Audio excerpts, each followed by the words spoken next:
física, psicológica, simbólica, económica.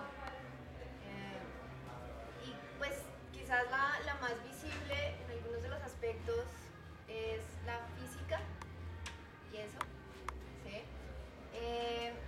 Y pues nos hemos enterado a partir de, pues, de los medios justamente este tipo de violencias. Hay otras violencias que no se ven, ¿sí? Por ejemplo, la económica, la laboral, ¿sí? O que no se hablan tanto, bien sea porque no nos informamos, o bien sea porque resultan tan imperceptibles o están tan arraigadas a nuestras prácticas que las normalizamos, ¿sí? Y no nos damos cuenta de ello. Entonces, en la 69 Cultural, el Chapín Prensa quiere hoy hacer visible este tipo de violencias, de las cuales pues las mujeres también somos víctimas. Por ejemplo, ganamos el 20% menos de salario que los hombres, pero trabajamos 19 horas semanales más, ¿sí? Somos un poco más de la mitad de la población y solamente un 10 o 15% logra alcanzar cargos públicos. Por ejemplo, las que protestamos o manifestamos alguna inconformidad nos han llamado locas, hormonales, ¿sí? Histéricas, o en el dado caso, que es lo que se ha dicho en los últimos años, feminazis, ¿cierto? Y bueno, pues a pesar de que, bueno, además que el término feminismo también lleva otro tipo de malentendidos y hay un peligro también a la palabra, ¿no? Y pues hoy en día hasta tenemos que pagar impuestos por una necesidad femenina principal, ¿sí? Y son ese tipo de cosas que no parecen imperceptibles, ¿sí? Entonces hoy en la 69 Cultural pues queremos hacer gala de, o bueno, hablar sobre ello, visibilizar que hay gente que se interesa por el tema y pues sentar un diálogo con ustedes, pues hablar también de este tipo de violencias que se nos presentan. También nos dicen, por ejemplo, que la desigualdad no existe, que es porque somos diferentes y esas diferencias radican en los estereotipos que repetimos tanto que nos acomodamos de alguna manera a nuestro comportamiento, lo acomodamos a ello. Entonces, para ello, hoy tenemos a Marcela Clavijo, ¿sí? Ilesa de Chapinero y líder social. Tenemos a Lilia Bello, Ilesa Vengativa, y a Rosalba Castiblanco, consejera local de planeación de SUBA, presidenta del Comité Consultivo de Mujeres de Bogotá. Del Consejo. Del Consejo, perdón. Del Consejo. Bien, entonces los dejo y las dejo con ellas. Acuelita, antes de que empecemos, los invitamos a seguir las cuentas en las redes sociales del Chapín Prensa. Pueden tuitear ahorita sobre lo que pase en el evento, sobre lo que sientan o reflexionen con el hashtag de la 69 Cultural. Y pues no sé en qué orden, si quieres empiezas Marcela, que estamos sentados. Así, ¿listo? Les va a pasar. Muchas gracias, buenas noches a todas y a todos. Un agradecimiento pues a la 69 Cultural, al Chapín, especialmente a Camilita Tovar, que siempre está muy pendiente de seguirnos en las redes en este proceso. Un saludo muy fraterno, muy especial a Rosalba y a Lilia, compañeras de lucha en mucho tiempo. Las mujeres nos reconocemos en los diferentes espacios de incidencia política, porque tal vez es uno de los espacios donde también la violencia se ha naturalizado y se ha perpetuado pues a través del patriarcado. Yo había traído una cortinita y no sé si se pueda poner el muñequito eso, veámoslo, es un minuto. Una ¿necesitas sonidos? O... No sé, ¿no? Eso tiene ¿Sí? Listo. Voy a ver cómo sale.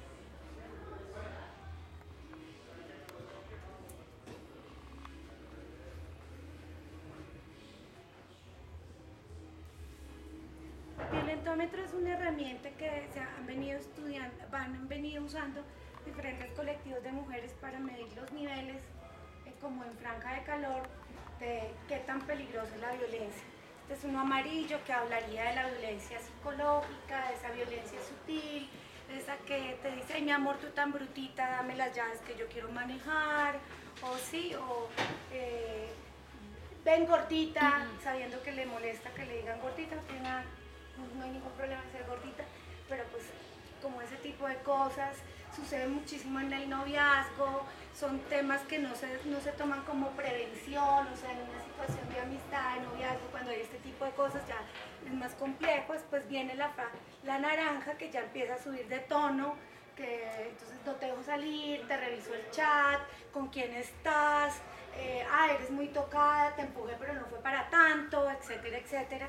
¿Qué es lo que más hemos visto a lo largo de las violencias hacia las mujeres? Y la fase roja, pues, que es la más delicada, que es la que estamos asociando a la violencia sexual, a los feminicidios, ¿sí?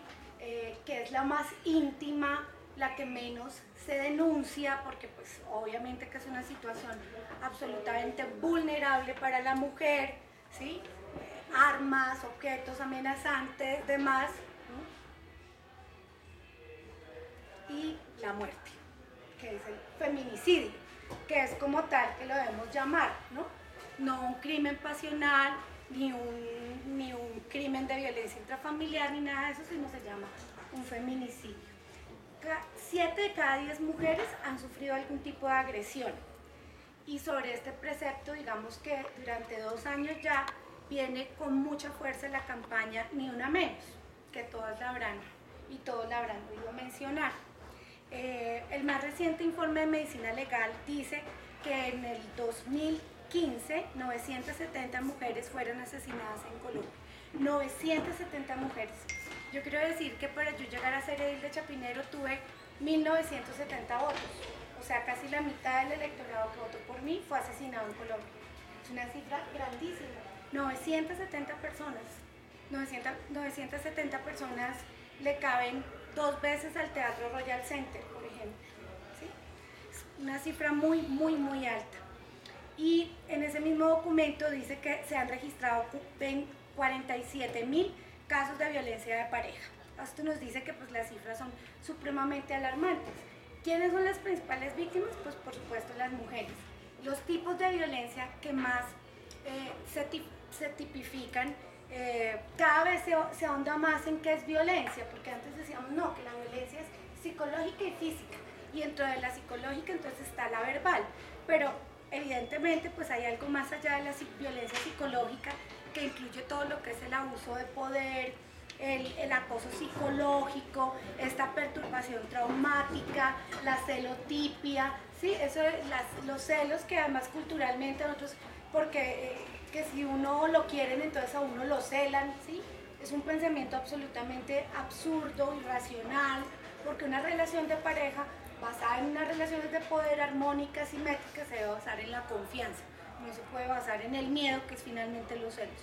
La violencia sexual, pues que sobra decir que es pues acceder de manera involuntaria y forzada a las relaciones sexuales o a la intimidar a la persona para acceder a un beso, a una caricia, a una relación sexual. También llega a tener connotación acá la explotación sexual, la desnudez, la pornografía, obligar a tomar fotos, chantajear y demás. La violencia patrimonial económica, que está absolutamente naturalizada. No, es que él es el que maneja todo en la casa. Y cuando no es él, es el papá, o es el hermano, o es el primo, o es el pariente varón más cercano, ¿sí? Históricamente a las mujeres se nos ha alejado de ese manejo económico. La violencia simbólica, que es la violencia de los estereotipos, de los mensajes subliminares, de los valores, de los íconos que se transmiten a través de la dominación, que somos el sexo débil, o que somos las locas, que somos las histéricas, el acoso o hostigamiento que lo vemos en la calle, con el silbido, con el piropo, con el asedio, con los tocamientos en el transporte masivo. Esto es violencia. Y muchas veces no lo reconocemos como violencia y nos bajamos indignadas o miramos indignados la escena en el Transmilenio y no hacemos nada. Y en ese momento es violencia y una persona que incurra en este delito debe ser castigada.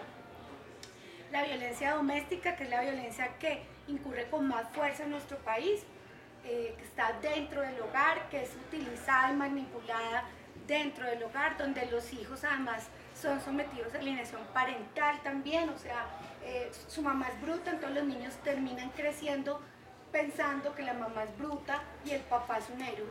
Y así se perpetúa el machismo y se repite el modelo. La violencia laboral, que como bien lo decía Ana, pues es una violencia que es evidente, está súper naturalizada. Las mujeres siempre decimos podemos, y ese podemos ha sido una carga supremamente fuerte para nosotras. ¿Por qué? Porque nos ha llevado a asumir cargas laborales sin reconocimiento, o sea, sin reconocimiento de esas. Trabajamos más por lo mismo o trabajamos menos por más. Tenemos unos contratos de trabajo constreñidos, entonces si usted es joven, le echan el ojo si se va a casar, si va a tener hijos, para renovarle el contrato, con quién vive, qué hace, qué tipo de relaciones de pareja tiene, etcétera, etcétera. Y todo eso es pues violencia laboral. Los contratos disfrazados son contratos laborales disfrazados de prestación de servicios, ¿sí? Esa es una denuncia pues que yo creo que tenemos que seguir impulsando. Aquí a la gente se le paga por prestación de servicios y se le tiene jefe, tiene horario y tiene funciones específicas. Esas son las tres condiciones para que sea un contrato laboral.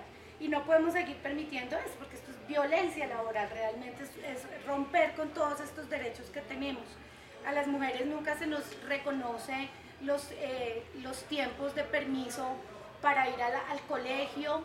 Y claro, uno diría, el hombre también puede ir al colegio, pero no podemos desconocer que las mujeres en su mayoría estamos a cargo de los hijos en esta sociedad, ¿sí? Las familias, el mayor número de familias son monoparentales, o sea, mujeres, cabeza de hogar. Y no solamente en los estratos bajos, en todos los estratos.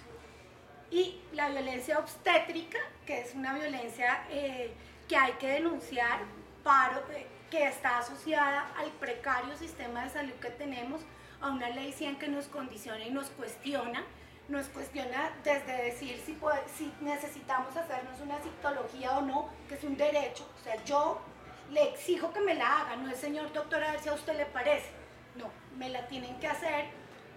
Y esa violencia obstétrica también es en el término del parto, cuánto sufrimiento tienen las personas, qué tipo de tratamiento se les da, qué tipo de atención están recibiendo, el abuso por parte del sistema médico frente a esto, las herramientas que se utilizan para proceder frente a un parto, ¿sí? Hay muchas mujeres que han denunciado dolores de parto de hasta 18 horas, ¿sí? La gente a veces le pregunta a uno, ¿un parto duele? Bueno, dicen que es como si a uno se le rompieran 44 huesos del cuerpo al mismo tiempo. Eso es el umbral del dolor del parto. Y por último, bueno, y tenemos la violencia mediática, que es la de los medios de comunicación, todo este sexismo, estereotipo, que hasta las mismas modelos no se ven en la vida real como se ven en las fotos o como se ven en los videos, porque son prototipos todos pasados por Photoshop, que es absolutamente maltratante y acaba con el autoestima pues, de las niñas, las jóvenes y las mujeres. La violencia institucional, que es esa violencia indiferente, esa violencia que revictimiza a las mujeres, que las manda de la comisaría de familia, de la fiscalía, a la Casa de Igualdad, de la Casa de Igualdad al COL, del COL al hospital, del hospital a la alcaldía, de la alcaldía al consultorio jurídico, y hay una indiferencia frente a esta atención. Y por último, yo quise hablar de una violencia que nos toca mucho a nosotras, las mujeres que hacemos política. Y yo sé que Lilia va a poder hablar mucho también de esto, pues de todos los temas, por supuesto. Pero la violencia política, como las otras violencias, existe y es una realidad. Inicia con cosas simples. Nunca ustedes verán que a un varón patriarcal de ningún partido, ningún cacique, se metan con su vida privada. Con la vida de las mujeres se meten. De quién es esposa, por qué es esposa, si no es esposa, si es lesbiana, si no es lesbiana, si tiene hijos, si no tiene hijos, si el hijo tiene el mismo apellido de ella o tiene el del otro, etcétera, etcétera. ¿Sí? Y todo este entorno privado se convierte como en una gran amenaza y en un gran acoso para las mujeres que hacemos política. La intimidación, el chantaje, no se escucha a las mujeres cuando estamos en la arena política, se invisibiliza la palabra de las mujeres, muchas veces nos toca tomar actitudes hegemónicas, paramos, yo antes ya la he visto parada hasta encima de una silla haciéndose sentir porque realmente es horrible este entorno tan patriarcal y cerrado que no nos escuchan, nos invisibilizan, no respetan la palabra, uno habla, otros hablan, después habla otro lo que uno dijo y dicen como dice el compañero, hombre, pero si yo ya lo había dicho, ¿sí? Pero nadie lo escuchó. Y cosas como estas que son tan complicadas. También las mujeres somos expuestas a amenazas de nuestra familia y los mecanismos de protección en este país son absolutamente débiles, frágiles. En una denuncia que yo hice por unos tierreros aquí en los Cerros Orientales,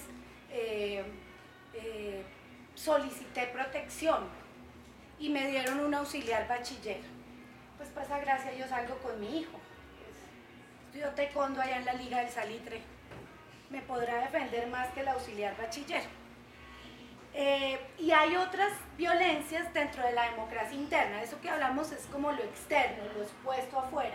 Pero en la democracia interna, las mujeres en los partidos por ley tenemos derecho a tener una oficina, un asiento y un presupuesto. Las peleas que constantemente se dan entre los grupos de mujeres y los diferentes colectivos dentro de los partidos por esto son debates constantes, tanto que esto generó la mesa multipartidista de mujeres. ¿Por qué? Porque los recursos de las mujeres a veces son gastados en jabón, traperos, a veces son gastados en pañoletas, camisetas, en arreglos florales, porque hay que poner un arreglo floral a la entrada del partido para que se vea bonito, ¿sí? Y no sale de otra caja que no sea la de las mujeres. Y pues son cosas que son absurdas, pero suceden.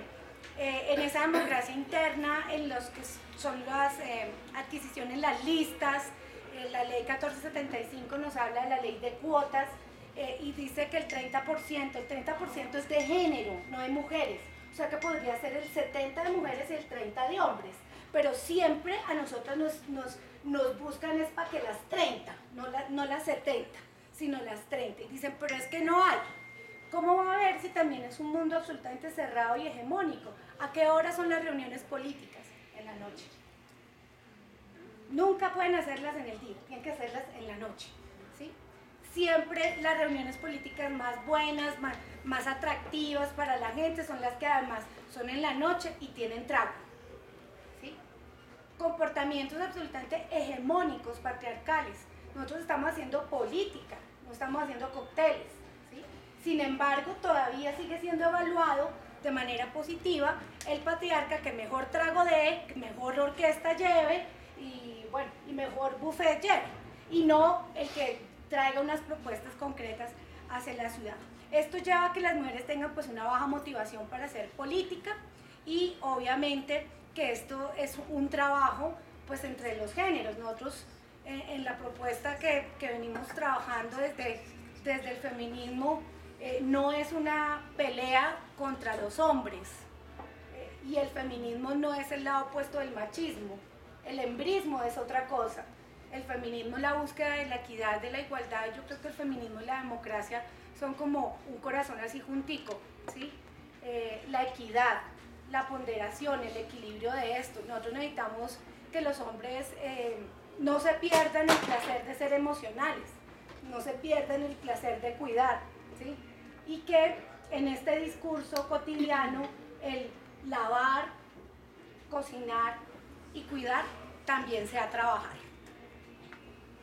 Ya.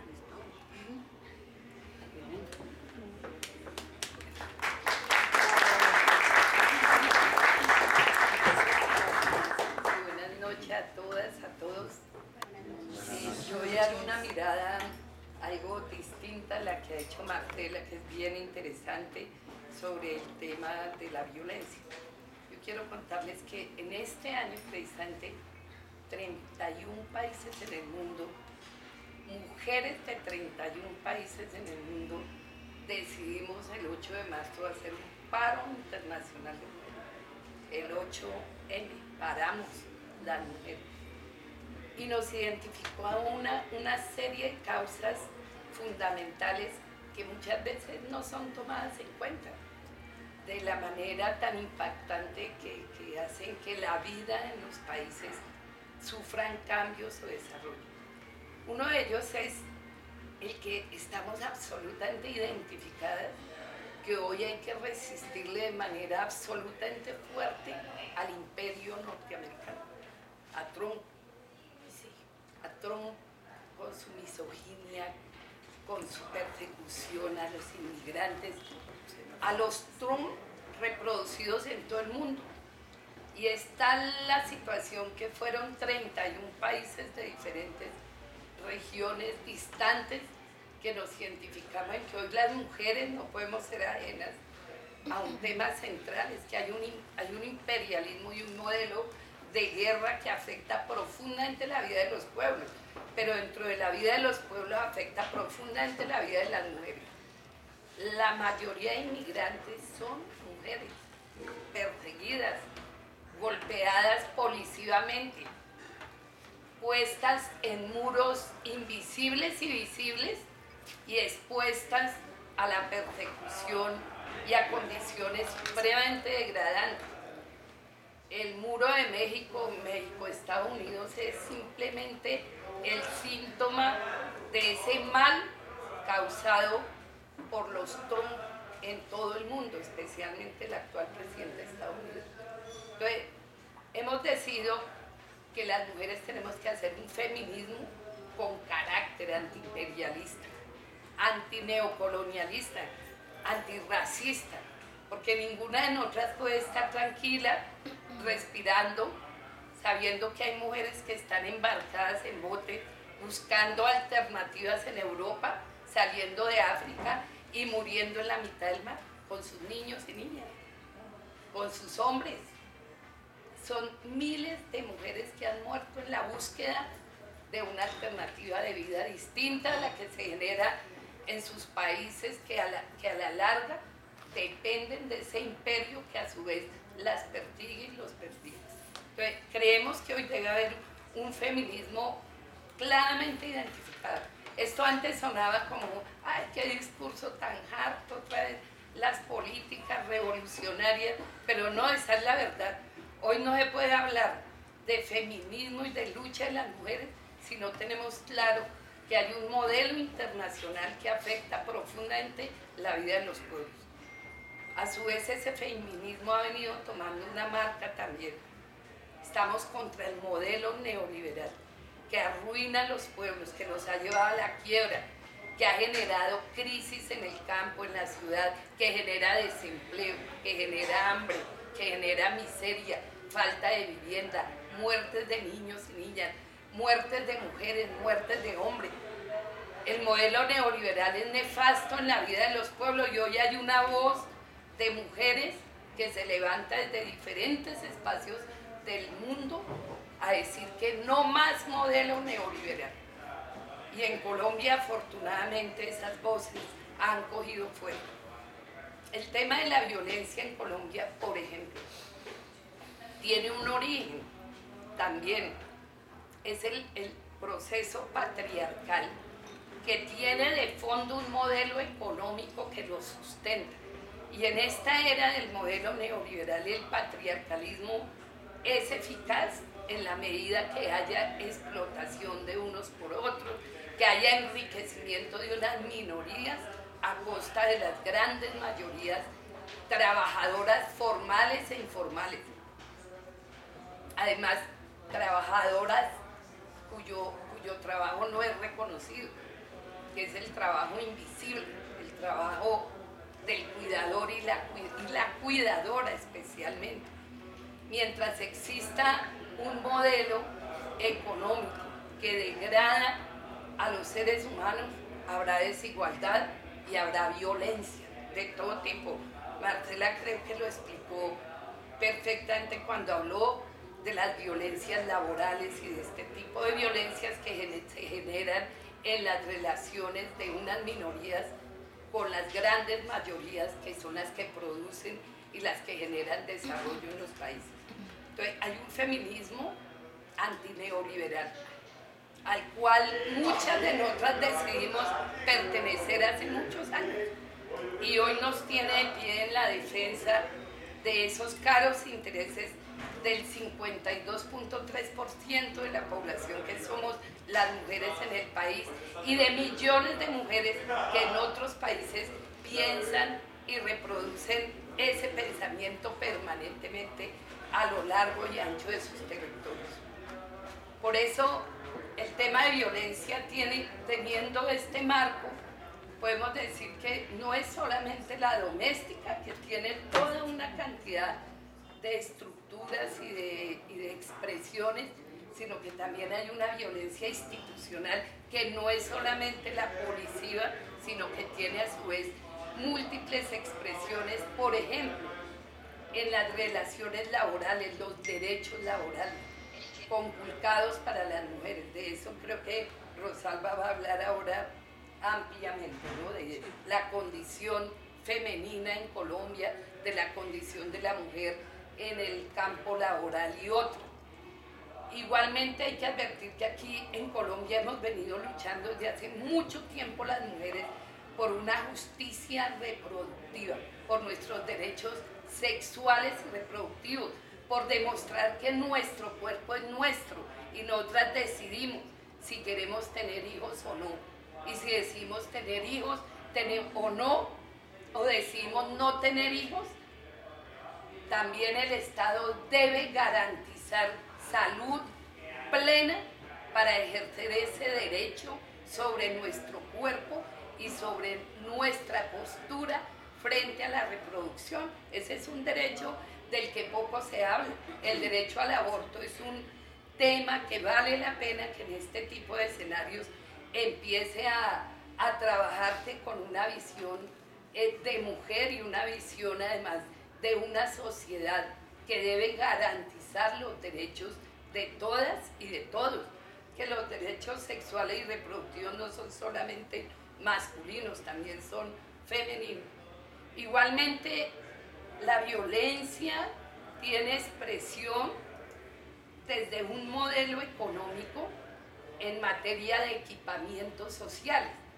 Progresivamente, estos modelos de gobierno, los que nos ha tocado vivir en Colombia, ha venido quitando y restando equipamientos sociales de derechos para las mujeres. Por ejemplo, de unos jardines infantiles que algún día se llamaron Centros de Atención Integral al Menor, CAIM, creo que se llamaba, CAIM, algo así, que fueron jardines infantiles concebidos más o menos cerca de sitios de conglomerado amplio de trabajo de las mujeres, se terminó en la apuesta de las madres comunitarias, es decir, mujeres que dedican su vida a cuidar a los menores en las peores condiciones posibles.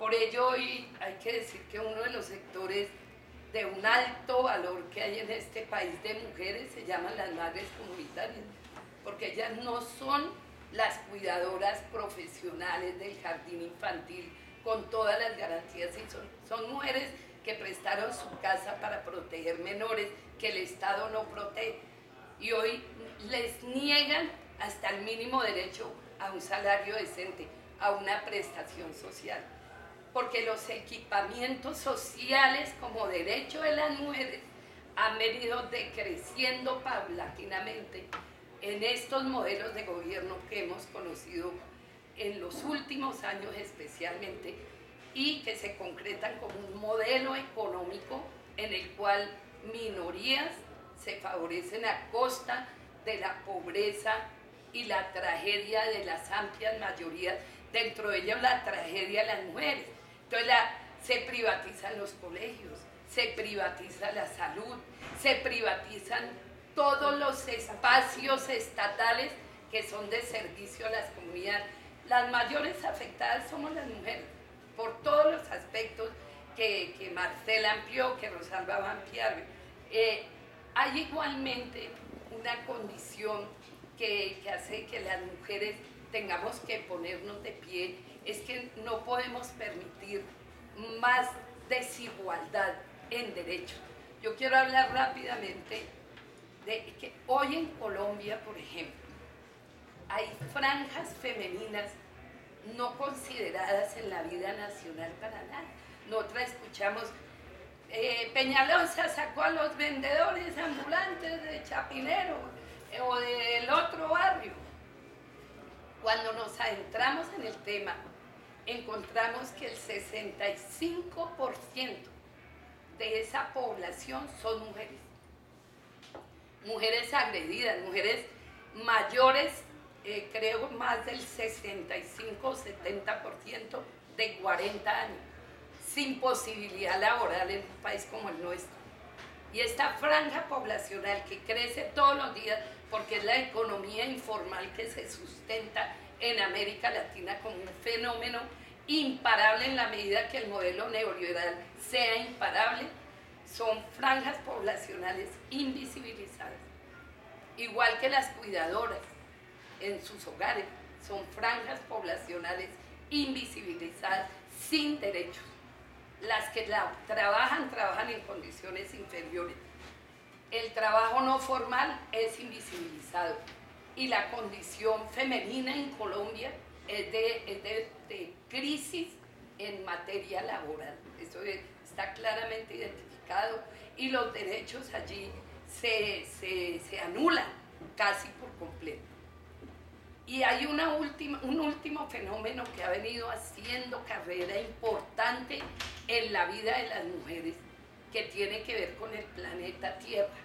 Hay, inclusive hay unas voces que a mí me encantan, además me han parecido supremamente interesantes y pienso trabajarle fuertemente en esta época al lado de dirigentes de la talla de Jorge Robledo, que sé que nos va a entender perfectamente. Se llama el ecofeminismo. ¿Sí? La emancipación de las mujeres tiene que ir de la mano de la emancipación de la tierra, del ambiente. Si no defendemos el medio ambiente, la primera franja poblacional que sufre los efectos de las políticas mineras, energéticas, de guerra, imperiales, que afectan el territorio, somos las mujeres. En el tema de Cajamarca, en un estudio que llevaban a cabo compañeros y compañeras que se adentraron en el proceso de esta consulta popular, se evidenciaba que quienes más sufren los desastres de esta minería, que erosiona la tierra, que acaba con el medio ambiente, son los niños y niñas, y principalmente las niñas. Múltiples enfermedades reproductivas se suscitan a partir de este tipo de ejercicios económicos que jamás tomarán en cuenta la existencia de poblaciones, de seres humanos, de hombres y mujeres que habitan un territorio. De manera que nosotras estamos hoy diciendo, emancipémonos, luchemos, hay que trabajar por la paridad. Nosotras no podemos seguir en el cuento de que, bueno, llenemos el 30% que habla la ley. No, hay que levantar voces claras y precisas de paridad.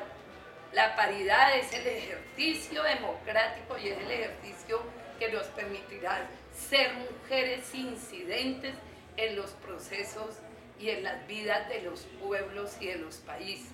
Entonces, yo quiero dar como este mensaje para dar un contexto de que la causa principal de los males en nuestra patria es el modelo económico imperante. Por eso hay que cambiarlo. Y las mujeres, para poder sacar adelante propuestas de igualdad, de paridad, debemos estar ampliamente vinculadas en todos los procesos de cambio que sea posible. De suerte que pues yo saludo un ejercicio como este tan interesante del Chapín, la 69 cultural, un extraordinario ejercicio donde, bueno, tienen ustedes la oportunidad de escuchar voces diversas de mujeres que tenemos diversas experiencias y que desde nuestros espacios tratamos de jugar un papel el mejor posible para que, cambiando este modelo económico, logremos un cambio también en la vida de las mujeres principalmente y en la lucha por la igualdad. Quiero terminar diciendo que aquí el único tema no son las mujeres, aquí hay una violencia de género por la condición sexual y yo también acompaño la lucha de las poblaciones que denominamos LGBTI, con todos los nombres que quieran dar, porque son hombres y mujeres con igual derechos que todas y todos en esta patria. Muchas gracias.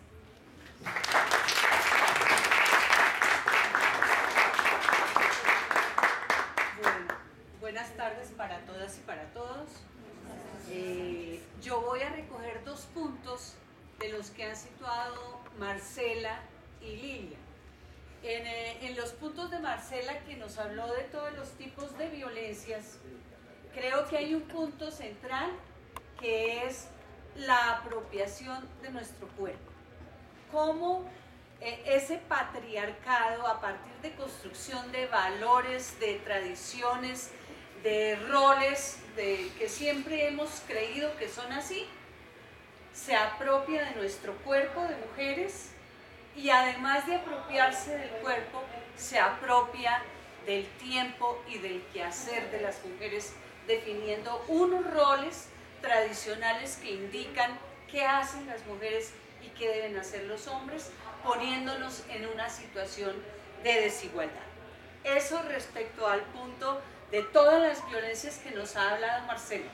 Y respecto a lo que nos ha situado Lilia, cuya conversación ha estado fundamentada en el tema de las relaciones de producción, de las relaciones del sistema económico imperante en el mundo y en nuestro país, que es el sistema neoliberal. Yo voy a hablar de 2 aspectos de la violencia económica. Uno, el institucionalizado, el que nos dice qué es la violencia económica.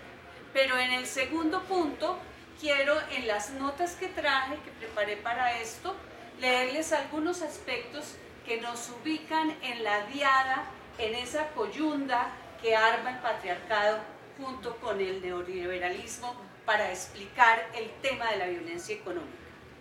Entonces, respecto a lo institucional, se señala que la violencia contra las mujeres es una forma de discriminación.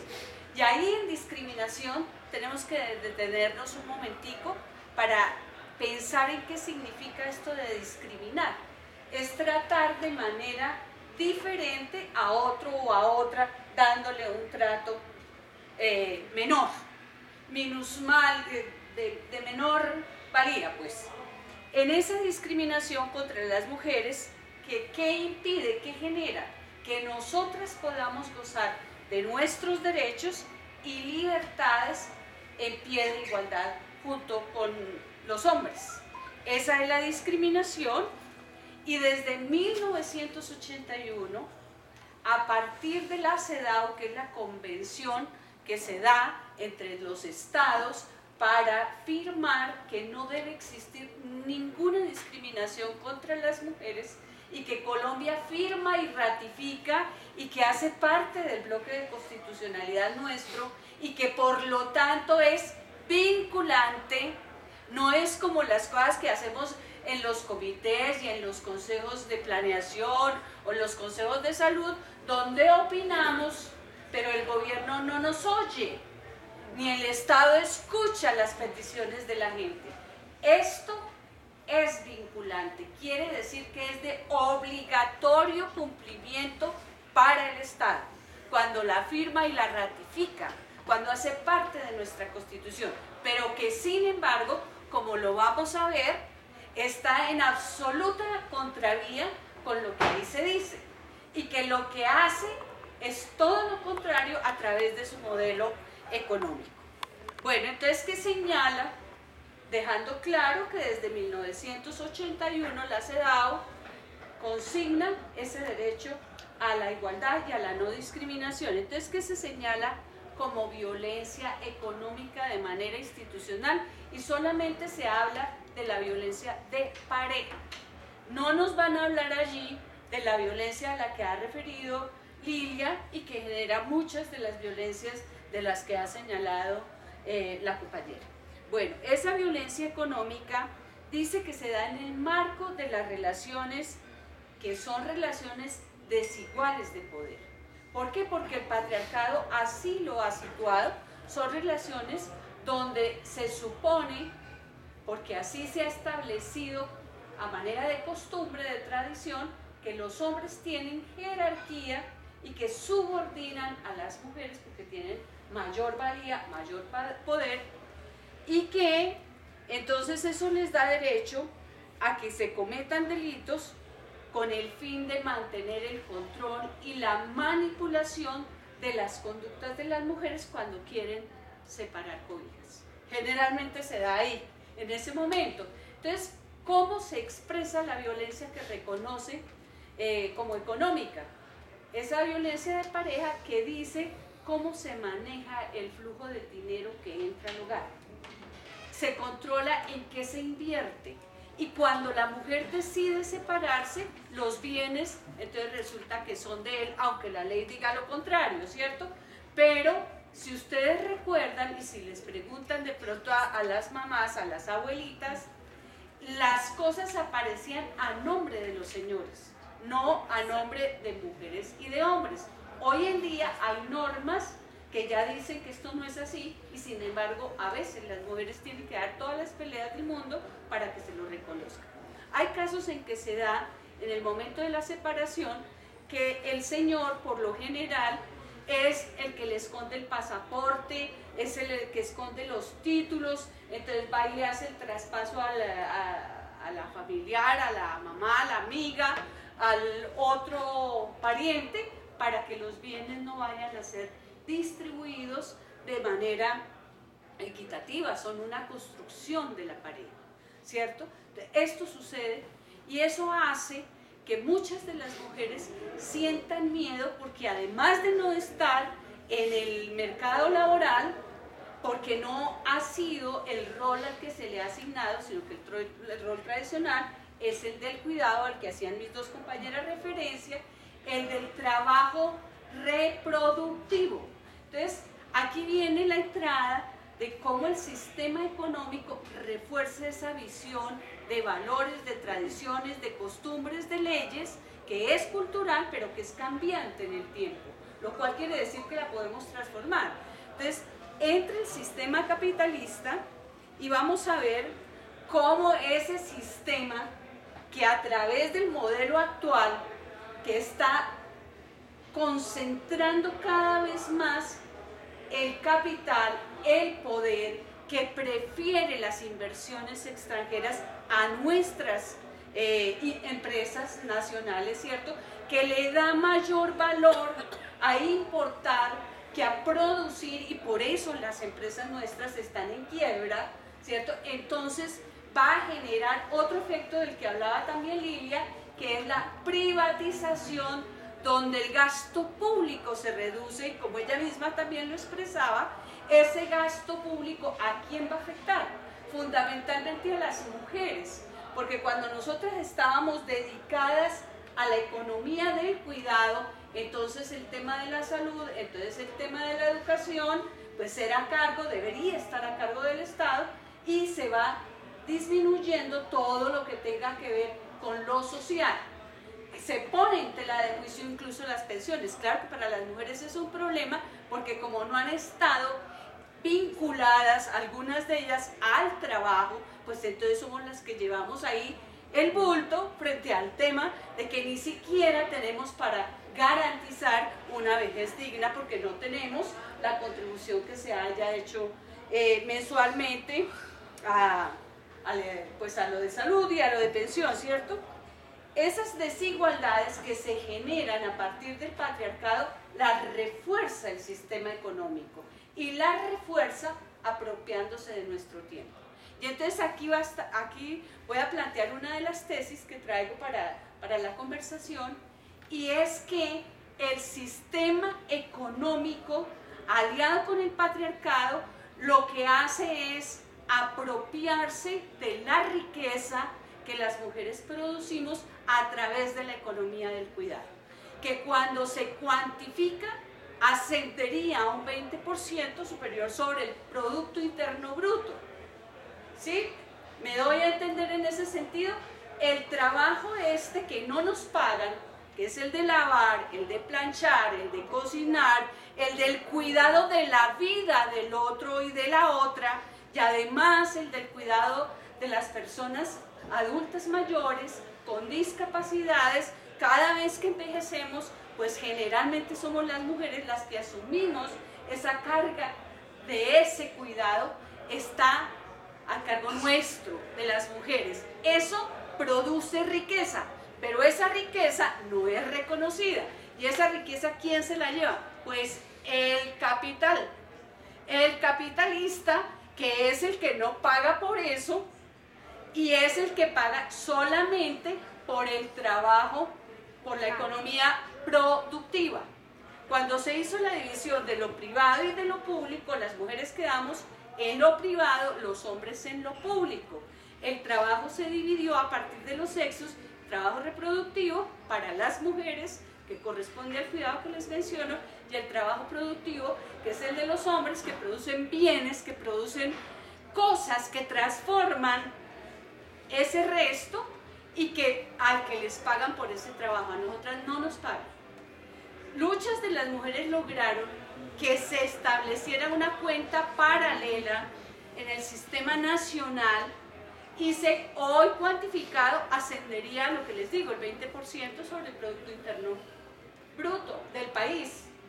¿Qué querríamos las mujeres? Ver compensado, ¿cierto?, ese aporte que hacemos que no se nos reconoce. ¿En qué? En derechos. ¿Y en qué derechos? Por ejemplo, ¿dónde están las guarderías? ¿Dónde están las alacunas? ¿Dónde están los geriátricos? ¿Dónde está la garantía de la pensión para las mujeres? Porque toda la vida han trabajado. Y hoy más en un sistema como el neoliberal que aprovecha las condiciones de las mujeres para que plantear la flexibilización laboral. Por ejemplo, ¿quiénes son las masas atractivas para trabajar por horas? Cuando se flexibiliza la jornada laboral en este sistema neoliberal, las mujeres, porque nosotras tenemos que atender la casa. Todas ustedes, la gran mayoría, son chicas jóvenes que todavía seguramente no tienen niños, pero si así fuera, o en sus casas lo podrán ver, generalmente las mamás son las que se encargan del cuidado de los niños. Y entonces, además de trabajar, porque hoy no alcanza, con un sistema que incrementa los impuestos, que le pone el IVA a todo lo que se le ocurra, al consumo, pues las familias no alcanzan a sostenerse y generalmente la mujer sale a laborar. Pero sale a laborar con salarios mucho más bajos. Por eso se plantea la pauperización del trabajo en las mujeres. Están enganchadas a los trabajos que menos ganan, y como lo decía la compañera Anita, tenemos una brecha salarial del 20%. Una mujer gana 20% menos que lo que gana un hombre por el mismo trabajo, en el mismo tiempo y teniendo el mismo conocimiento. ¿Eso ¿de dónde viene? Del patriarcado, pero el sistema económico lo aprovecha. Entonces, paga menos a las mujeres, trabaja sin garantizar seguridad social. Y entonces ustedes ven a la mayoría de las mujeres vinculadas al comercio, a los restaurantes, a las ventas, y a las ventas del tercer nivel, les dice, ¿cierto?, donde no hay ninguna garantía sobre su seguridad social. Todo el sistema neoliberal para el sistema neoliberal es muy atractivo el campo de las mujeres. Por ese patriarcado que nos ha considerado así. Entonces son una coyunda muy fuerte contra la que tenemos todas y todos que luchar. Esa concentración de riqueza que se basa en unas leyes del mercado, pues es lo que tenemos que ir nosotras y nosotros, porque esto no es un problema solamente de las mujeres, también es de los hombres. Si nosotros no queremos mantener esta vida tan injusta, tan falta de posibilidades, tenemos que hacer transformaciones que impidan que esto se siga dando. Y aquí les voy a dar una serie de cifras que nos permiten ver que lo que estamos diciendo está demostrado en la realidad. El desempleo. Las mujeres se reporta un 13.7% de desempleo, mientras que para los hombres un 7.4%.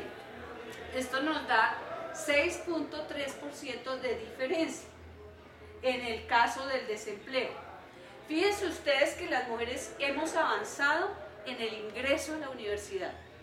Las mujeres hoy en día superan la cantidad de hombres que ingresan a la universidad. Sin embargo, cuando uno va a hacer el análisis, cuando estamos hablando de posgrados, las mujeres se van disminuyendo. El número de mujeres se va disminuyendo. ¿Por qué? Porque llegó el momento de los hijos.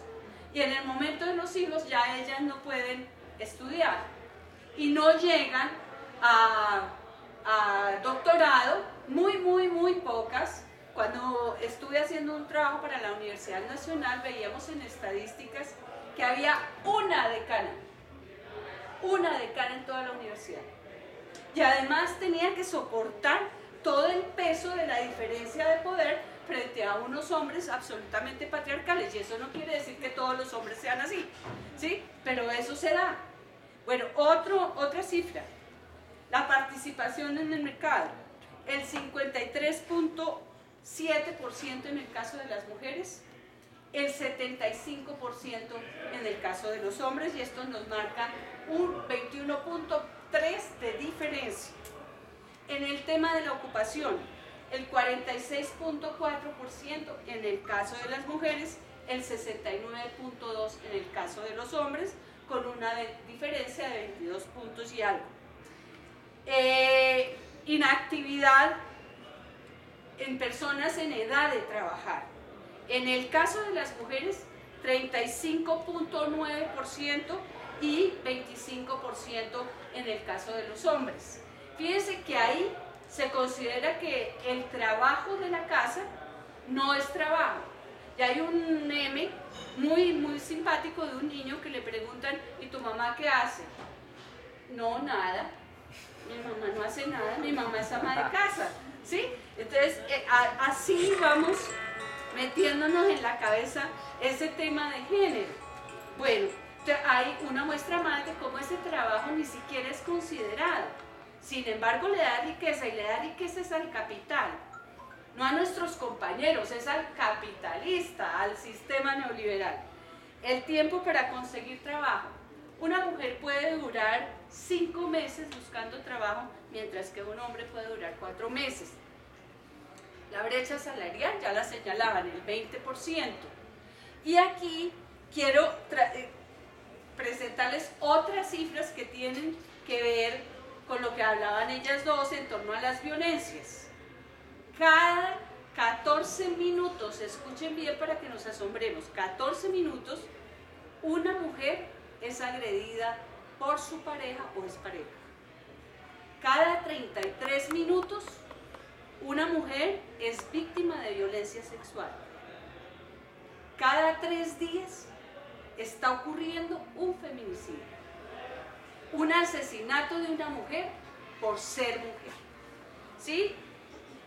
En el año, miren esta cosa tan bárbara, en 3 años, 30.000 niñas fueron abusadas, 30.000 niños y niñas fueron abusados.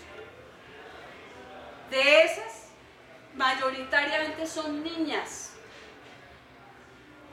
y 28 niñas son abusadas en este país diariamente. Esas son las estadísticas que sacó Medicina Legal para el año 2016. Entonces, fíjense ustedes que son francamente aterradoras las cifras. Ustedes han visto lo que ha sucedido durante estos días. Y esto sirvió incluso para que Secretaría de Integración Social, el ICBF y todas estas instituciones empezaran a ver que el tema de la violencia sexual es también de niñas. Porque a las niñas como que las vuelven asexuadas. Ellas no tienen sexo, son niñas, ¿sí? Así lo ve la institucionalidad. Y resulta que con el caso de Sara y la otra niña que también asesinan, una bebé de 3 meses. Esto significa una descomposición. El caso de la niña de aquí arriba, que además muestra, Juliana Samonay, que muestra la descomposición y no justamente de los más pobres y las más pobres, sino de las clases pudientes, ¿cierto?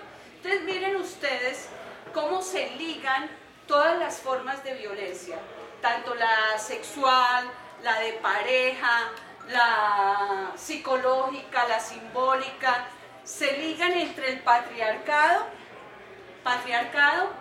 y el sistema neoliberal. Y si todas y todos no hacemos conciencia de esto y seguimos permitiendo que los unos se enriquezcan y que las mujeres sigan siendo víctimas de estas dos diadas, pues vamos a ver cifras tan asombrosas como estas. Muchísimas gracias.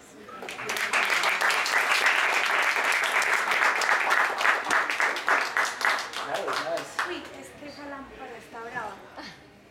No, yo quería agregar una cosita a nuestras intervenciones y es un poco el tema de la ruralidad en nuestro país y el tema del conflicto armado. O sea, víctimas, desplazamiento y conflicto armado reportan que el mayor número de personas son mujeres. Y ahí digamos que se necesita un enfoque de género, un enfoque diferencial en la atención en todo lo que viene pues del proceso de paz en zonas veredales. Las mujeres en la guerrilla simplemente no podían tener hijos. Eso es un código que está establecido por un sistema militar que era el que manejaban. Ahora en zonas veredales han empezado a tener hijos, familias y se están enfrentando obviamente a nuevos fenómenos en los cuales se desborda la capacidad de atención y estamos en una deuda social muy grande frente a esto. A mí me parece que son hechos de violencia, de desigualdad. En el sector rural es supremamente evidente la falta de atención a las mujeres. Es absolutamente precario, todos los servicios sociales no existen o quedan supremamente lejos, de difícil acceso, niños que tienen que pasar tarabitas de una montaña a otra, ¿sí? Muchos de ustedes habrán cogido ruta escolar para ir al colegio. Bueno, aquí los niños tienen que caminar 2 horas a la escuela más cercana, etcétera, etcétera, etcétera, puentes que se caen, etcétera, etcétera. Y creo que eso hace parte de estas brechas de desigualdad. Y por último decir que el sistema capitalista y el sistema neoliberal pues cosifica a las mujeres y las mujeres somos contadas como cosas y las cosas en el mercado se venden, se distribuyen, se almacenan, se les saca plusvalía y eso es lo que sucede con las mujeres. A las mujeres se les saca una plusvalía y no se les cuenta esa economía que no pertenece a la parte productiva, pero que sí ha amparado la producción de los grandes capitales. Los grandes capitales se han podido dar porque hay gente cuidando y esa gente se llama mujeres cuidando los hijos ¿de qué? Del capital. Y eso es absolutamente, digamos, claro, está ya más que visto en las estadísticas. Pero la reflexión también es un poco hacia uno, ¿sí? Porque cuando nosotros vemos esto, lo vemos hacia afuera y vemos como las explotadas de allá, ¿sí? Las explotadas del Bosque Calderón, las explotadas de Suba, las de Ciudad Bolívar, las de por allá, pero nunca vemos las explotadas de acá. Y el ejercicio aquí realmente es mirar qué tanto hegemonizamos nuestra relación, cómo es esa relación que tenemos, si realmente es una relación entre iguales, si nosotros tenemos una relación de dominación, es decir, si no nos sentimos ni así, aunque sea un poquito, nosotros debemos sentirnos libres. Si no nos sentimos libres, eso es estar en amarillo, compañeras. Si nosotras no nos sentimos libres, si nosotras tenemos que pensar el discurso que le vamos a decir a nuestro compañero o a nuestra compañera, estamos cayendo en una relación de dominación y es una relación violenta, porque no te permite ser lo que simplemente puedes y debes ser. Ser, no más. No necesitas ser, sino ser, no más. A mí me gustaría agregar a lo dicho que nosotras hacemos parte del sistema patriarcal. Nosotras también reproducimos toda esa valoración. No son solamente ellos. Nosotras, que estamos encargadas incluso de la educación, del cuidado en la casa, somos las que estamos acostumbrando a esos niños a esas mismas valoraciones que estamos criticando en este momento, ¿no? Y como a mi compañera le gustaría escuchar, yo no sé si la mecánica también, es así. pues Sí, la a idea todas, es, ¿no? creo que eso nos se presta preguntas. bastante para que hagan preguntas y para que hagamos una conversación acá entre todos los que asistimos hoy. Una pregunta, me presento, mi nombre es Alejandra Rudelo, yo hago parte del equipo de trabajo del Chapín y nosotras, los hombres y mujeres que hacemos parte del Chapín, estuvimos muy interesados en hacer esta charla, especialmente con ustedes porque ya algunos de nosotros las habíamos escuchado en otros momentos. Mi pregunta va más enfocada al tema de Bogotá porque tenemos a 3 personajes públicos de Bogotá, ¿sí? Las 3 han hecho parte, digamos, de todo este proceso político y social de Bogotá siendo mujeres, ¿sí? Que es, digamos, una particularidad bien especial. Mi pregunta va más a, estamos viendo hoy que ese sistema neoliberal del que ustedes hablaban, las 3 hablaban del sistema neoliberal, este sistema hoy se está reproduciendo en Bogotá, ¿sí? Y hoy tenemos unos problemas muy grandes como mujeres, y no solo en el tema de mujeres, sino en el tema de género en general, ¿sí? En el tema de Bogotá, ¿sí? Ya hablábamos de Juliana, hace poco estuvimos muy cerca, nosotros como el Chapín tuvimos un problema muy cerca de una niña que se perdió en Soacha, y no es solo ella, sino son 18 niñas más que están perdidas en Soacha, engañadas y siendo aprovechadas de su situación incluso económica, de su situación laboral, de diferentes situaciones, y están siendo víctimas incluso de trata de blancas. Hoy tenemos una cantidad de problemas en Bogotá. Yo quería preguntarles, ¿ustedes qué opinan en el contexto que hoy tenemos en la capital de la revocatoria de Enrique Peñalosa? ¿Cómo tenemos nosotros, cómo podemos conectar nosotras en el hacer también como mujeres con todos estos problemas que hay y lo de Peñalosa? Hoy nos estaban echando un cuentazo de que ahora las mujeres nos tenían que dar la silla en Transmilenio, entonces esa era la solución para los problemas de las mujeres con el transporte público. ¿Qué opinan ustedes de eso y cómo podríamos actuar nosotras como mujeres frente a la revocatoria de Enrique Peñalosa?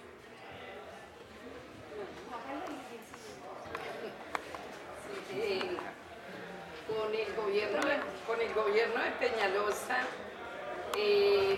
una serie de apuestas que las mujeres de Bogotá organizadas habíamos logrado generar en gobiernos anteriores fueron totalmente echadas para atrás.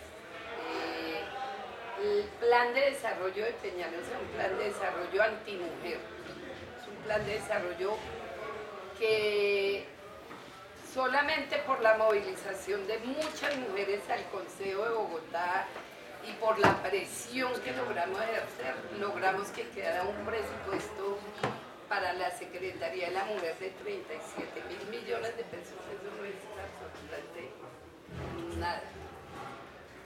Un presupuesto bajo y una serie de políticas públicas completamente derrotadas, es lo que tenemos con Enrique Peñalosa. Las mujeres hemos sido golpeadas de manera absolutamente agresiva. Yo soy edilesa en Engativá, igual que Marcela, y nosotras tuvimos que conocer las líneas de inversión que definió Peñalosa para las localidades. Y en esas líneas de inversión las mujeres no existimos. Desaparece como política pública y desaparece como sector, así como desaparecieron todas las poblaciones negras, gitanas, indígenas, rurales, todas las poblaciones desaparecen en el plan de desarrollo de de Enrique Peñalosa. Entonces es un golpe muy duro, dado que de alguna manera habíamos logrado un avance importante. Crear la Secretaría de la Mujer fue un avance muy interesante. Crear las casas de igualdad de oportunidades para mujeres fueron avances interesantes. Este tipo llegó a liquidar con toda esta serie de políticas que habíamos logrado generar. Peñalosa no le va a cumplir a ningún ciudadano ni ciudadana de Bogotá.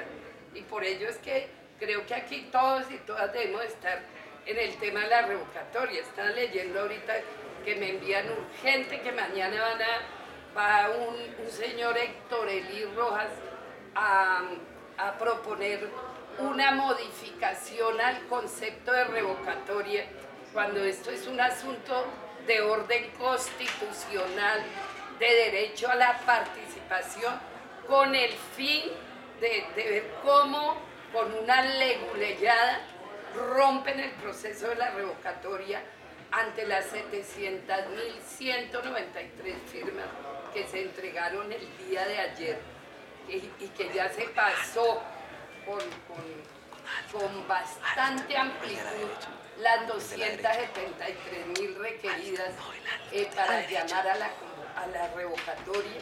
Entonces, una leguleyada. ¿Qué hacemos las mujeres en eso? Tenemos que salir a la calle. Todas las que firmamos tenemos que salir a defender nuestra firma. Porque Peñalosa no puede seguir siendo alcalde de Bogotá porque acabó con una razón social que se había logrado implementar en la ciudad de Bogotá. No hubo cambios. Bogotá es una ciudad neoliberal, pero hubo cambios, hubo procesos de políticas que permitieron un avance en el tema de derechos, unos presupuestos del 60% para lo social, 40% para la infraestructura física, que fue lo que le dejó Petro a Peñalosa. En gobierno anterior era 75 para lo social, 25 para infraestructura física. Este tipo llega a 85 para infraestructura física y el 15% para lo social. Es decir, es un golpe violento a la ciudad de Bogotá y sus derechos, a la población y sus derechos. En ello, las mujeres, que somos la mayoría de la población, pues somos las más afectadas con este gobierno. Entonces, yo personalmente pues, estoy en primera fila en la revocatoria de Peñalosa, entregando firmas. Vamos a seguir recogiendo firmas y hablándole a las mujeres especialmente que hemos sido profundamente golpeadas con este modelo de ciudad, de negocios, que es la característica esencial del señor Peñalosa, que atenta contra los más caros derechos de todas las poblaciones, especialmente las mujeres. Entonces, ¿alguien más quiere agregar algo sobre eso? Sí, yo. Sí. Bueno, yo creo que los que me han seguido a mí políticamente saben que yo soy del partido Alianza Verde. Enrique Peñalosa fue el Partido Verde. Y yo sí quiero decir que para las personas que militamos en la Alianza Verde es absolutamente decepcionante y vergonzoso lo que está pasando en Bogotá. Una buena parte del partido Alianza Verde está apoyando la revocatoria con la firma, con la recolección de las firmas. Ayer se entregaron 700.000 firmas a la registraduría distrital. Dentro de esas estaba la mía también y la de muchos chapinerunos. Las personas que estamos impulsando la revocatoria hemos sido perseguidas políticamente. Entonces resulta que los alcaldes locales ya no nos miran tan bonito y nos preguntan que por qué estamos recogiendo firmas, cuando esa no es una pregunta que usted le tiene que hacer a una persona que le hace veeduría y seguimiento a un plan de desarrollo, ¿sí? Nosotros estamos acá representando una comunidad, yo represento una comunidad de Chapinero, ¿sí? Y esa comunidad me votó por mí para que yo le haga seguimiento a un presupuesto. En principio yo no estaba, digamos, a favor de las revocatorias. Cuando se planteó la revocatoria a Petro, yo me negué, marché 20.000 veces, creo que gasté como 3 pares de botas marchando a favor de él. Como ustedes pueden ver, la ciudad no se ha manifestado a favor del alcalde. no ha habido una movilización a favor del alcalde, pero sí hay una gran indiferencia frente al tema. Y eso es lo que a mí me preocupa, esa indiferencia frente a esto. Peñalosa habla de las alianzas público-privadas. Yo estuve revisando la ley de alianza público-privada y yo no veo ninguna alianza público-privada. Yo veo aquí una contratación de privados, que es distinto. ¿Sí? Y sí le quiero abrir los ojos a la ciudadanía para que, por favor, desde los mecanismos de participación, de veeduría, de control, se activen y nos ayuden a hacerle seguimiento a todas esas inversiones que se hacen en las localidades y se hacen en Bogotá. Porque ese modelo de contratación de privados es un modelo elitista, porque aquí hay diferentes tipos de privados, pero la contratación no puede ser pues por estratos, por apellidos, etcétera, etcétera. Señor Peñalosa se ufanó de decir que había sacado yo no sé cuántos contratistas que había contratado Gloria Flores en 2 días en la Secretaría de Gobierno, ¿sí? Lo cual no solamente es mentira y tuvo que ratificarlo el señor secretario Miguel Uribe, sino que además lo que hemos comprobado es que en ese momento contrataron menos personas, pero con la misma plata. O sea, a menos personas les pagan más y menos personas que van menos tiempo a los sitios de trabajo.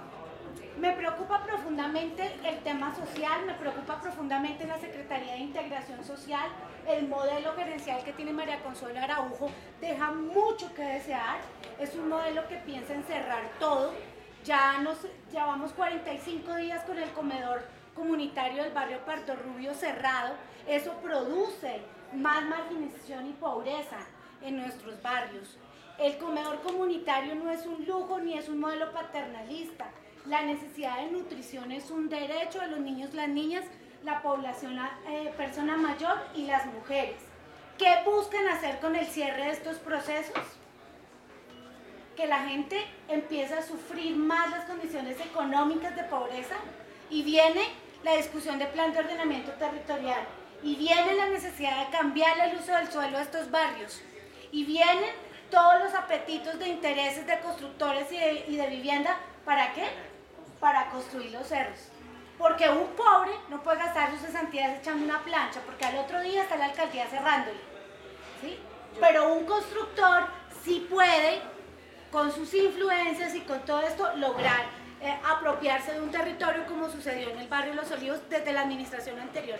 Pero los constructores en esta administración jugaron un papel fundamental y Cambio Radical es un partido que ha sido nutrido por ese sector, por ese gremio. Para nadie es un secreto esto que está sucediendo. Yo vuelvo y digo, creo que el peligro más grande es la indiferencia. Yo que he salido a recoger tanto firmas para el tema de la consulta anticorrupción como para esto, me doy cuenta de que las personas no creen en eso, no creen en esa firma, no creen en ese papel, no creen en los partidos políticos. Nosotros somos de un grupo de partidos políticos minoritarios y yo realmente espero que llegamos a un proceso de unidad, porque minoritarios en unidad podemos hacerle contrapeso a esa mafia oligarca tradicional que nos ha gobernado durante los últimos 200 años, porque son los mismos. Se cruzan entre ellos, se enrazan entre ellos, discúlpenme la expresión, pues así, se enrazan, se casan, se casan por pedigrí, ¿sí? Nunca se van a meter con una clavijo, nunca se van a meter con un chipatecua, con un tibaquirá, no, nunca. Siempre se van a meter dentro de esas mismas familias que se han apoltronado en el poder y que son las dueñas del capital y son las dueñas de las empresas que producen la plusvalía que los perpetúan en el poder. Yo quisiera plantear, yo hago parte del Consejo Consultivo de Mujeres en el distrito y soy la coordinadora de ese espacio. Nosotras hicimos una agenda en Bogotá, todas las mujeres de todas las distintas localidades. Hicimos todo el trabajo que ustedes se puedan imaginar para incidir en el plan de desarrollo. Cuando llegamos allá, el señor alcalde jamás nos ha querido ver ni escuchar. la secretaria de la mujer, que pone muy en riesgo los enfoques de la política pública de mujeres y equidad de género, por un lado por el presupuesto, pero por el otro lado porque no están interesados ni interesadas en seguir profundizando y avanzando sobre la política pública de mujeres y equidad de género. Con el descaro más grande me decía, mire Rosalba, es que yo soy peñalosista y yo no voy a ir a pedir un peso porque las mujeres no necesitan un peso. Palabras textuales, no me lo invento, lo puedo decir y lo puedo decir de frente de Cristina Vélez, la secretaria. El secretario de Salud, a quien nosotras citamos, le decíamos, secretario, ¿qué va a pasar con los centros de salud amigables, que son los que atienden lo de la IVE, la interrupción voluntaria del embarazo? Nos decía, no, eso de tener unos lugarcitos especiales para que vayan las mujeres, no, ahora van a ir a cualquier centro de todos los que tenemos en el distrito. La realidad es que el crecimiento de las muertes de mujeres en estado de embarazo ha ido aumentando y ustedes saben cuáles son las condiciones de la salud hoy en Bogotá. 4 grandes centros gerenciados y gerenciales, porque a ellos lo que les interesa es el negocio. El negocio. Como bien lo ha dicho Marcela, en el plan de ordenamiento territorial, que es lo que se avecina, ¿qué les interesa? Urbanizar la reserva Van der Hamer, mirar a ver si pueden terminar de hacer casas lujosísimas en los cerros. Al señor se le ocurre que por el lado del río Bogotá, ¿sí? Y las familias, ustedes debieron ver por televisión lo que pasó en la localidad de Suba, con personas que debían ser llevadas a habitar en otro lugar porque estaban en un sitio de riesgo, cómo fueron tratadas. Ustedes debieron ver cómo trataron la marcha de las personas con discapacidades en la plaza de Bolívar. Entonces, ustedes han podido escuchar, yo hago parte del polo, han podido escuchar los debates que se han dado frente a la corrupción y que ha dado Bolívar. Entonces, yo creo, y han visto las miles de debates que se han hecho en el Consejo de Bogotá exigiendo que no se privaticen los bienes públicos, porque Bogotá se va a quedar sin ningún patrimonio, todo lo están feriando. Entonces, ¿cómo no vamos a apoyar lo del referendo? Nosotros seguimos sacando planillas, recibiendo firmas y movilizándonos tenemos tiempo hasta julio, ¿no? Fíjense que la compañera es de Alianza Verde, yo soy del Polo, Lilia también, y sin embargo logramos hacer unidades que nos permitan avanzar. Miren, la situación en el país es delicada, en Bogotá es muy, muy preocupante. Los derechos de las personas se convirtieron en negocios. Ese es el término. Hoy se habla de los negocios. Eso de que el 85% del presupuesto de Bogotá se aplique a la infraestructura es grave. Porque es que el índice de desigualdad del país es del 0.53. El índice de Gini, la desigualdad, cada vez la brecha se va abriendo más. Y cuando se recortan todas las medidas sociales, pues ¿quiénes somos los afectados? Primero las mujeres, sí, los hombres también, por supuesto. Entonces esto es un tema de movilización, de resistencia, de apoyo a esas nuevas personas que están movilizando y que están haciendo planteamientos tan diferentes como por ejemplo lo de Robledo. Yo escucho a Manuel defendiendo la ETB, la no privatización, y se nos vienen todas las cargas que ese neoliberalismo va impulsando. Entonces, ¿cómo no hacernos presentes? Mire, yo creo que ustedes, el 1 de mayo observábamos la marcha y marchábamos exigiendo derechos. Y hay una cosa muy importante, y es que las filas estaban llenas de gente jóvenes como ustedes, que encuentran que la universidad está siendo cada vez más privatizada, que las posibilidades, ustedes salen de la universidad totalmente endeudados y endeudadas, y frente a eso es que hay que ofrecer resistencia. frente a la exigencia de derechos en todos los órdenes. Yo creo que esas son muchas de las múltiples razones que tenemos para seguir firmando, que tenemos para pensar muy bien en manos de quién le vamos a dejar el país, la ciudad, para que decida.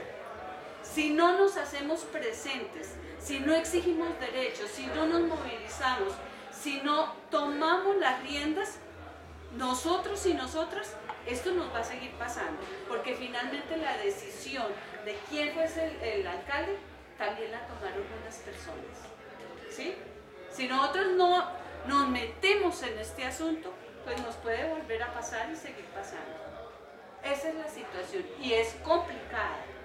Los derechos cada vez van hacia atrás, cada vez esto es una mercancía.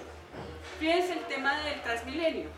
A las mujeres ahorita nos están diciendo, no, que hagan que los asientos estos rojos sean para las mujeres. Esta mañana que hacían una entrevista yo decía, bueno, existen las acciones afirmativas, pero que sea una decisión de las mujeres, porque no nos van a decir que el Transmilenio y el problema de la movilidad bogotana y la defensa del alcalde por estos buses la vamos a resolver con unos asientos para las señoras, ¿cierto? Para nosotras, y el problema del hacinamiento seguirá siendo el mismo en una cultura que se apropia de nuestros cuerpos, donde si yo estoy aquí, pues es muy fácil que el otro se excite y se refriegue, así en la vida. Sí. Eso es lo que propicia el Transmilenio, y perdonen las expresiones, pero esa es la realidad.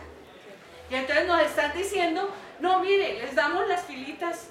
No, bueno, entonces ¿por qué no nos dan un bus? Y entonces que las mujeres decidan si se van en ese o no.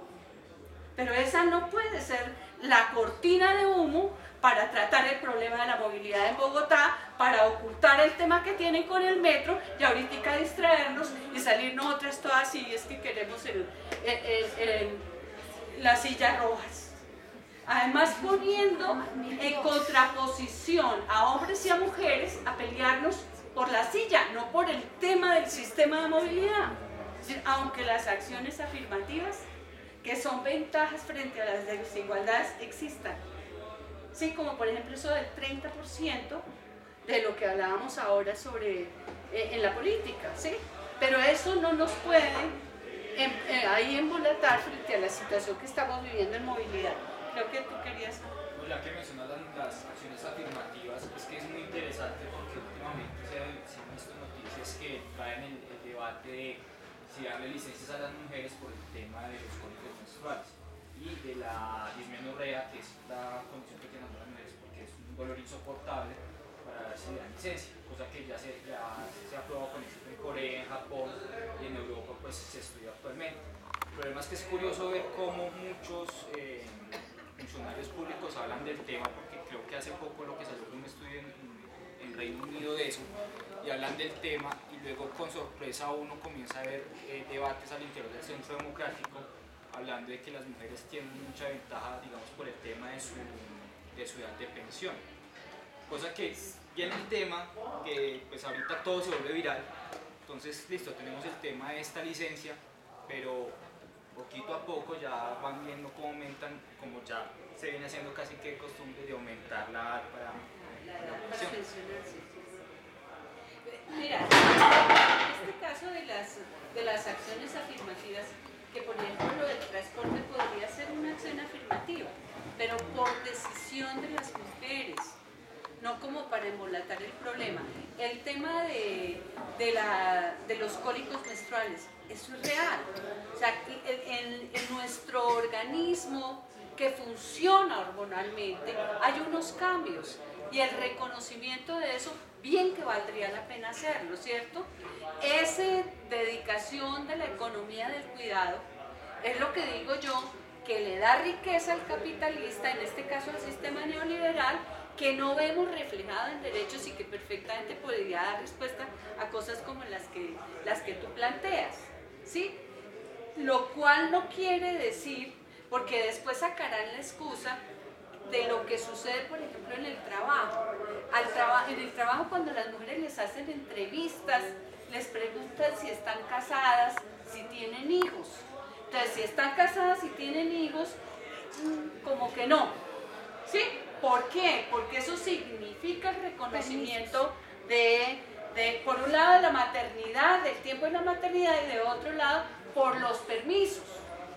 Pero si así no fuera, entonces que el Estado ponga toda la infraestructura que debería tener, y ahí es donde las mujeres tenemos que reflexionar junto con los hombres, bueno, ¿cuál sería entonces el asunto con la economía del cuidado? El Estado debería responder con las guarderías para que las familias puedan estar tranquilas si tienen al niño o la niña allá bien cuidada. Miren lo que pasó con las mujeres, las madres comunitarias. Les negaron la posibilidad del reconocimiento después de haber estado trabajando, ¿no? Y así. Sí, yo quería pues como mencionar algunas cosas de esta pues desigualdad de esta administración, empezando porque pues viola un acuerdo de Bogotá donde se dice que los funcionarios públicos debemos usar el lenguaje incluyente. Sí, por ahí y las funcionarias, o sea, el lenguaje incluyente no es ese chiste sarnoso, cacofónico que se han inventado de que decimos las presentas y los presentes, no, hay que saber utilizar el lenguaje incluyente. Y incluso pues las españolas que han sido muy combativas en este tema, han sacado manuales de lenguaje incluyente, haciéndole oposición a la misma Real Academia Española de la Lengua, que además es un sitio absolutamente patriarcal, ¿no? Empezando por ahí, esto dice que es una Bogotá mejor para todos, pero ¿todos quiénes? Todos los que son amigos de ellos, porque el resto no, y todas no existen, ¿sí? Una visión utilitarista de las mujeres, una visión como si en los 12 años de izquierda de Bogotá a las mujeres se les hubiera menospreciado en sus derechos, se les hubiera subestimado, ¿sí? No, las estadísticas son claras, la desigualdad existe y la feminización de la pobreza existe, ¿sí? Y por eso se debe hablar de un enfoque diferencial. El secretario Uribe Turbay sacó una circular que no alcanzó a cobijar todas las aprobaciones de los planes de desarrollo porque la sacaron tarde. Afortunadamente en Chapinero, digamos que la votación del plan se hizo en la última semana y yo pude obtener, gracias a Lilia Bella, la circular, porque es más, se demoraron en hacerla llegar a las JAL. Entonces pude obtener la circular y con esa circular obligué a que le quedara el enfoque diferencial y poblacional en el plan de desarrollo. Pero de todas maneras son unos recursos pues supremamente pequeños. Se ufanan de haberle subido al proyecto de persona mayor que está por ley, o sea, eso no se lo pelea ningún edil, persona mayor, porque es que está por ley, ¿sí? Eso no puede quedar de otra manera. Y lo mismo discapacidad, son los dos temas sociales que están por ley que pues todavía no han salido de los fondos de desarrollo local. Pero por ejemplo, procesos de atención, de prevención de violencia de género, atención psicosocial que se hacía para familias, prevención de abuso sexual, está absolutamente abandonado desde los presupuestos de los fondos, ¿sí? Integración social hace un trabajo que va en retroceso, pero muchísimos años en Bogotá. Cerrar comedores comunitarios y volver a la canasta, volver a entregar esa bolsa, además entregar enlatados cuando todo el mundo está saliendo pues a comer comida fresca y todo esto. Entonces ahora sí que tan bueno, entreguémosle enlatados a los pobres para que mueran de cáncer más rápido, ¿sí? Cosas como esas pues son inadmisibles. Nosotros vamos a hacer la defensa del comedor de Pardo Rubio. Yo espero que nos apoyen, nos colaboren. Esta junta administradora local de Chapinero es de 7 ediles y con tristeza tengo que decirlo, que siempre me quedo con otro edil ahí, con el edil del Partido Liberal, me quedo en la sesión. A veces nos toca terminar la sesión porque no se puede declarar sesión permanente con 2 ediles. O sea, hay una cantidad de cosas, pero allá ellos están, no por mí, están por la ciudadanía. Yo estoy ahí por la ciudadanía y la invitación es a eso, despertemos de esa indiferencia, que cada uno recuerde por quién votó en las últimas elecciones al edilato, y si no votó, que recuerde para la próxima que tiene que votar por alguien y tiene que hacerle seguimiento a esa persona y que esa persona tiene que rendir cuentas, ¿sí? Esa persona tiene que atenderlo a usted en la oficina, le tiene que dar cita. Eso no es de que no puedo, no tengo tiempo, es mentira. Los políticos tenemos mucho tiempo, mucho. Los ediles nos pagan por sesionar mínimo 45 minutos, máximo 3 horas. De resto tenemos libre, que en su mayoría lo utilizan en otros trabajos. Pocas personas le dedicamos el 100% del trabajo a la comunidad. En el consejo lo mismo. En la Cámara de Representantes lo mismo, se sesiona 3 días en el Congreso. Eso hay que decírselo a la gente. Por eso desde el Partido Alianza Verde estamos impulsando en que hay que bajarle los sueldos a los congresistas, porque no puede ser posible que ganen tanto. Esto es una desigualdad absoluta. Una persona gana el salario mínimo y ¿cuánto trabaja? 48 horas a la semana. Y estos señores ganan lo que ganan y trabajan 3 días. Y fuera de eso tienen todos los equipos, viáticos, carros y demás. En otros países los sistemas de control, los sistemas de legislación son mucho más cercanos a los ciudadanos y a las ciudadanas. Y eso también es parte de la igualdad. Nosotros tenemos que acabar con esa relación vertical del doctor, el doctor fulano de tal, o que los psicólogos, que los políticos somos bolsa de empleo, que les pasen a uno la hoja de vida, el recibo de teléfono, el recibo del agua. No. Y para uno es difícil hacer política de manera distinta, y es difícil hacerlo en un barrio popular, porque lo primero que le pasan a uno es el recibo de la luz, para que uno se lo pague, porque la expectativa que tienen es esa, ¿sí? O que le ayude a conseguir un empleo, y si usted no lo hace, es la decepción total, cuando ese es el deber ser realmente de estas cosas. Entonces hay mucho aquí todavía por trabajar en esto, pero además hacer política para las mujeres es muy difícil, no se nos escucha. Los debates pasan a ser de pormenores, creen que solamente podemos liderar la comisión social, ¿sí? Cuando nosotros podemos hacer control del presupuesto. A mí me ha sorprendido, yo a veces he tenido la sensación de que hay compañeros en la política que creen que yo no sé sumar y restar, ¿sí? O sea, que no puedo hacerle control a un seguimiento a los 4 años de presupuesto, porque no, como si no pudiera sumar y restar, porque no se necesita ni el álgebra, ni el cálculo lineal, ni la exponencial, ni el inferencial, ni lógica matricial. Para hacerle seguimiento a un plan de desarrollo se necesita saber sumar y restar, no necesita nada más. Por eso lo único que uno necesita para lanzarse a la política es la cédula y la edad de acuerdo al cargo. Pero hay que desmitificar esto, y tenemos que hacerlo entre los que, pues no todos somos iguales, pero vamos todos como hacia un mismo objetivo, porque si no este país nos lo van a robar, y ya cambiamos la Constitución una vez, y harto que nos costó, y hartos entierros a los que fuimos, y acabaron con la Unión Patriótica. Ahora nos quieren acabar a través de la reforma de los partidos minoritarios, cerrándonos aún más las posibilidades de alcanzar curules, no solamente a los partidos minoritarios, sino a las mujeres dentro de los partidos minoritarios, pero eso sí es como para hacer otra charla, porque eso es bien largo. Yo pienso, gracias a él. Mire, el papel de ustedes es claro, yo creo que lo tienen muy aquí en su casa, si no, no estarían sentados y no les interesarían estas charlas.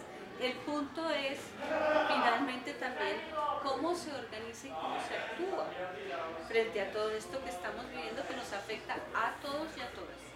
Por mi parte, pues, muy rico estar con ustedes, muy bueno poder compartir estas experiencias e invitarlos a que nos acompañen a las mujeres en esas luchas, a que hagamos ejercicio de ciudadanía, a que nos metamos en lo político, y político es eso, hacerle seguimiento, es acompañar los procesos, es exigir nuestros derechos.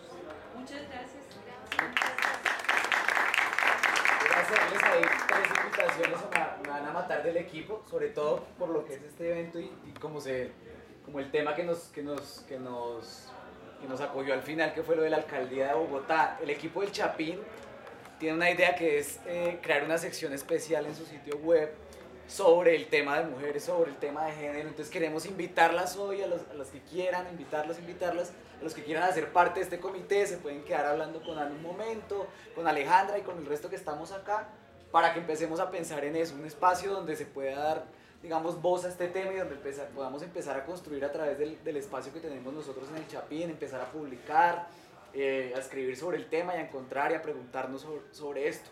Por otro lado, terminamos hablando de la Alcaldía de Bogotá y nosotros como Chapín hace rato nos unimos ya al Comité de Unidos Revocamos a Peñalosa, en el que estamos más de 70 organizaciones. Entonces aprovechamos para invitarlos, ya se entregaron 700.000 firmas, con lo que muy seguramente vamos a tener revocatoria, pero la idea es seguir recogiendo y la idea es entregar un número todavía mucho más contundente de firmas, al menos 1 millón de firmas. Y estar pendiente de estas figuras que se están tratando de inventar para tumbar el mecanismo de revocatoria. O sea, es la primera vez que una ciudad en Colombia está cerca de ejercer ese derecho, no solo a escoger quién lo gobierna, sino a decir ya no quiero que me gobierne que es lo que está pasando en Bogotá, o sea, desfavorabilidad del 80%. Entonces los estamos invitando a que salgan con nosotros a la calle a recoger firmas. Nosotros nos organizamos acá sobre todo en Chapinero, salimos a las estaciones de Transmilenio, en las universidades y todo. Entonces los que se quieran unir a este comité también bienvenidos y pues nos cuentan.